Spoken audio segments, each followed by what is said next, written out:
Shalom, selamat pagi saudara terkasih di dalam Tuhan Yesus Kristus. Renungan kita pada pagi hari ini terambil dari Lukas 20 dengan tema waspada dengan tipu daya. Bacaan dari Lukas 20 ayat 20 yang berbunyi, ahli-ahli Taurat dan imam-imam kepala mengamat-ngamati Yesus.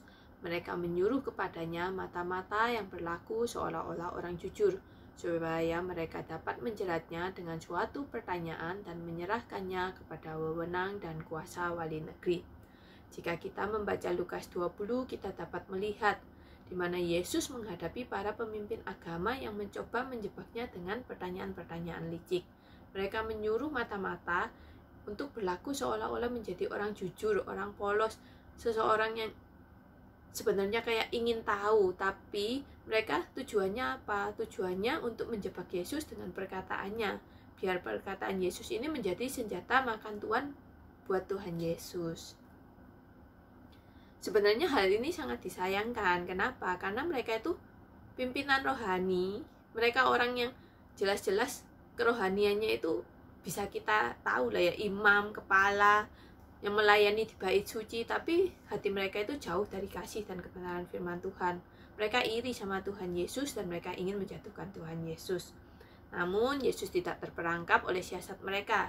Tuhan Yesus menjawab dengan penuh hikmat Allah, bukan dengan emosi, bukan dengan kebencian dan membalasnya dengan tipu daya. Dunia kita sekarang ini nggak jauh berbeda loh.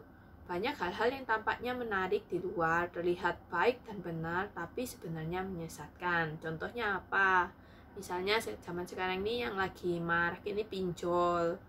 Kalau kita lihat pinjol itu sepertinya tampaknya solusi yang sangat cepat ya. Menariknya apa? Oh, kita gampang dapetin uang, tapi ujung-ujungnya apa? Bunganya tinggi, tekanan psikologisnya. Kalau misalnya nggak bayar diteleponin terus sampai didatengin ke rumah ya. Nah, kadang-kadang hal ini juga apa? Berujung pada kematian. Orang kalau nggak bisa bayar, stres didatengin terus, kan kita banyak tuh baca di berita, banyak yang bunuh diri akibat nggak bisa bayar pinjol. Yang kedua apa? Contohnya hoax, berita palsu menyebar dengan cepat di medsos ya, dapat memecah belah kita jadi saling curiga, terus kita saling menghakimi. Itu yang paling sering kita dengar. Kalau hoaxnya itu nggak benar, itu kita jadi menghakimi seseorang padahal kita itu nggak tahu kebenarannya gimana. Yang ketiga, ajaran sesat. Ajaran sesat ini ajaran yang kelihatannya benar. Mereka mengatasnamakan kasih dan mengaku sebagai Mesias, tapi mereka itu Mesias palsu. Jadi kalau misalnya kita nggak benar-benar mengenal Tuhan kita, hati-hati, kita bisa terseret ke dalamnya. Yang keempat yaitu materialisme dan ambisi duniawi, seperti popularitas, kekayaan, pencapaian dunia yang seringkali mengaburkan nilai-nilai Kristen dan membuat kita rela berkompromi dengannya. Sudah tahu ya, sudah banyak contohnya ya. Oleh karena itu, kita sebagai orang percaya, kita ini dituntut untuk waspada dan memiliki kepekaan rohani agar tidak mudah terperdaya. Jangan sampai kita terbuai oleh apa yang tampak indah di luar, tetapi sesungguhnya kosong dan menyesatkan di dalam. Jadi apa yang kita pelajari dari Lukas 20? Yang pertama yaitu waspada dan uji segala hal dengan kebenaran firman Tuhan.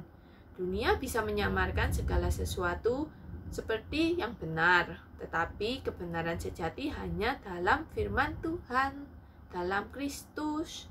Dengan mengerti dan memahami firman Tuhan, kita dapat menjaga diri dari penyesatan.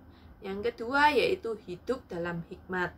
Marilah kita berdoa dan meminta hikmat dari Tuhan Yesus agar kita bisa hidup bijaksana. Kita bisa membedakan mana yang benar dan yang salah, mana yang baik dan mana yang buruk, mana yang berkenan di hati Tuhan dan mana yang tidak berkenan di hati Tuhan.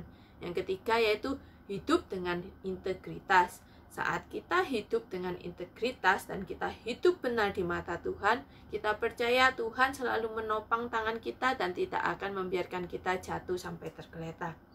Jadi saudara-saudara terkasih, mari kita belajar dari Yesus Jangan balas tipu daya dengan tipu daya, tapi hadapi dengan hikmat, kasih, dan kebenaran firman Allah. Hanya firman Allah lah yang menjadi pelita bagi kaki kita dan terang bagi jalan kita.